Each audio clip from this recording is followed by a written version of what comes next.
Hello everyone, আসসালামু আলাইকুম and welcome to Ishra's cooking tutorial.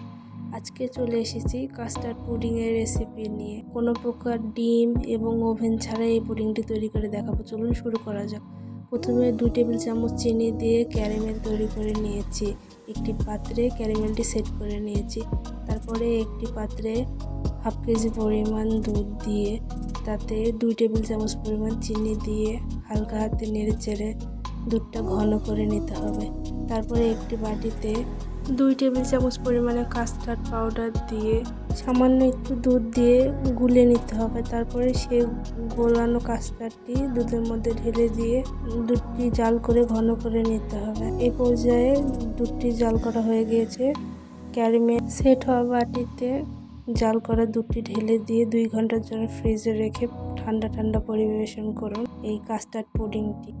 আপনারা দেখতেই পাচ্ছেন ভিতর থেকে কতটা সুন্দর হয়েছে। এই পুডিংটি দেখতে যতটা সুন্দর, খেতেও ততটা মজা। অল্প সময়ে অল্প কিছু উপকরণ দিয়ে এই পুডিংটি তৈরি করা যায়। Thanks for watching. আল্লাহ হাফেজ।